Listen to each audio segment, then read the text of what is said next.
Hi, I'm Red Star, and I'm learning the tarot. I've been learning the tarot for what feels like forever, since I was about 14 years old.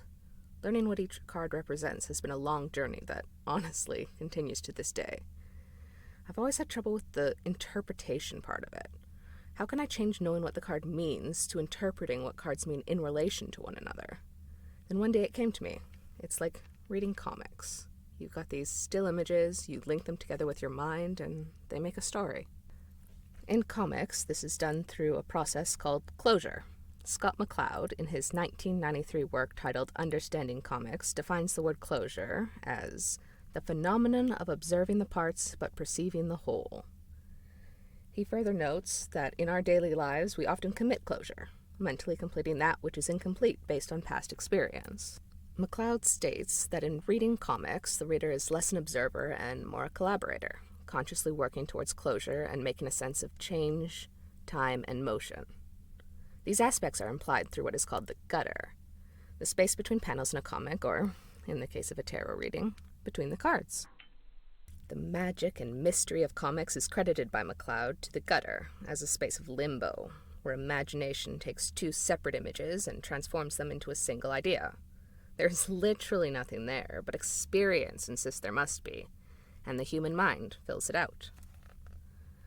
Comic panels are described as fracturing both space and time, quote, offering a jagged, staccato rhythm of unconnected moments. That closure allows us to connect and mentally build them into parts of a continuous, unified reality. I would say that reading the tarot happens in the same way. You get differences in interpretations between different tarot readers that sort of mirrors those different interpretations between different comics readers, such as in the following example from Chapter 3 of Understanding Comics. You've got two panels. The first panel, there's a man in the foreground and a man in the background. The man in the background is wielding an axe and screaming threats at the man in the foreground who is screaming in terror. The second panel is a city skyline with a scream tearing through the air. The page reads, in part, the following. Every act committed to paper by the comics artist is aided and abetted by a silent accomplice, an equal partner in crime known as the reader. I may have drawn an axe being raised in this example, but I'm not the one who let it drop, or decided how hard the blow, or who screamed, or why. That, dear reader, was your special crime, each of you committing it in your own style. All of you participated in the murder. All of you held the axe and chose your spot. Every tarot reader will interpret the meaning between two cards slightly differently, just as in the prior example where the comics reader interpreted that axe dropping slightly differently.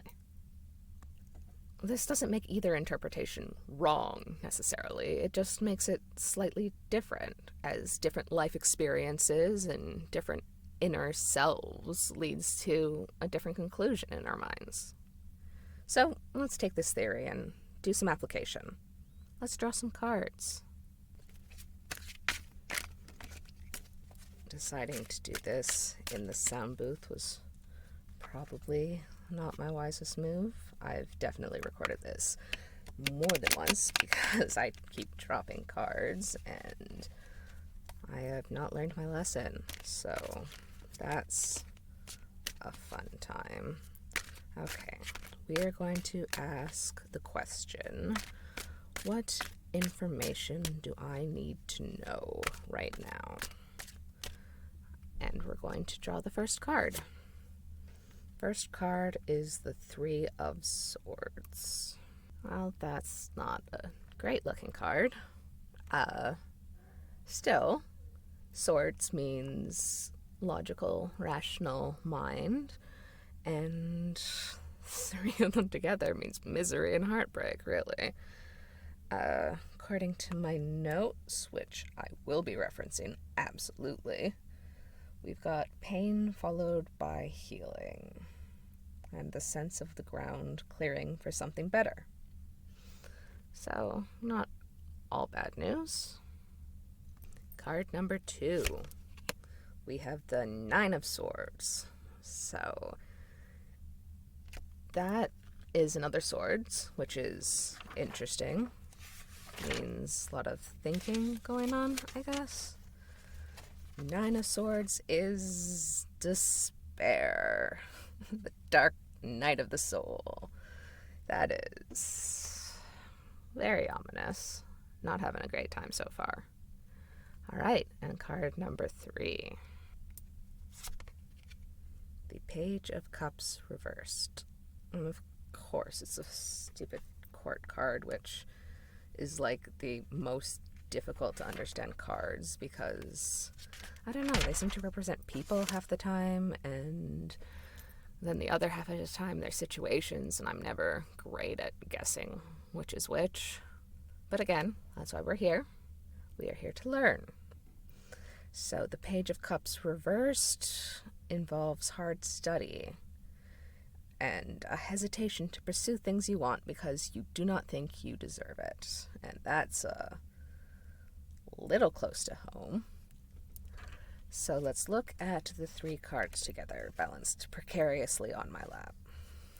Okay, we've got heartbreak and despair, and then having to work hard at something that I don't think I deserve to get. So that's right. Link it like a comic, link it like a comic. We have heartbreak, despair. Heartbreak, despair. What is the connection there? I think that's a lessening of symptoms, isn't it? You've got 3 swords piercing the heart to 9 swords hanging above your head, right? So something that felt like it was very intense is just something that's big. Something big that we feel stressed over and anxious. And boy, do I know anxious. Okay. So something that I feel is rationally not as emotionally wrapped up in it. And then the Page of Cups, thinking I don't deserve to have something. Could mean a person, but I don't think so in this case. So let's say it's our sense of inferiority, right? The cups are very emotional, and this big intellectual pursuit I have coming up is gonna make me feel like I don't deserve it. And I'll feel heartbroken and like, oh, this is a disaster. I'll never get it done. And do I have something like that coming up?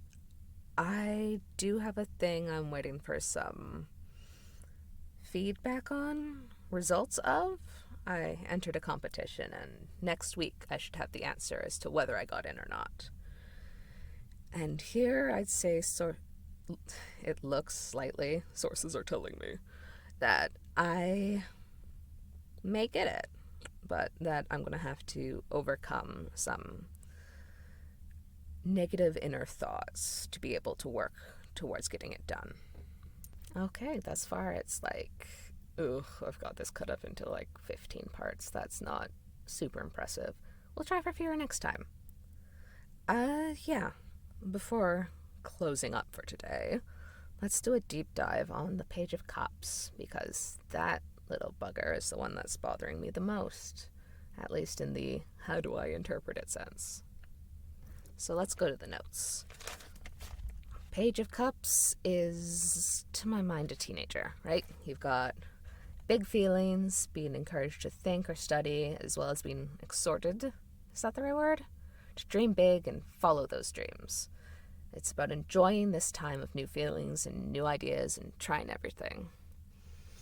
You've got, your teenagers sneaking out to see if they want to go dancing and drink with friends. You've got teenagers sitting inside and studying really hard because they're thinking of the future. You've got this kid falling in love every 15 minutes with someone new. So just kind of living in that teenagerhood, in that youthful emotion. And we'll finish off with this reversed meaning, like our last card today. This interpretation card meaning involves emotional tantrums, hard study or creative blocks. Most relevantly to me today, it's also a hesitation to pursue the things I want because I think that I do not deserve it. It is the worst things about being a teenager, you know? The feeling that everyone's going to make fun of you when you fail, the schoolwork that's overwhelming you, the inability to think of something creative for this one last stupid essay. It's not being able to control those emotions, feeling like they're the ones controlling you. And there's the sense of inadequacy. But that's it for my self-reflection therapy session today. Enjoy this outro. And I will be putting the sources that I cited and or used pictures from on the screen. Have a nice day.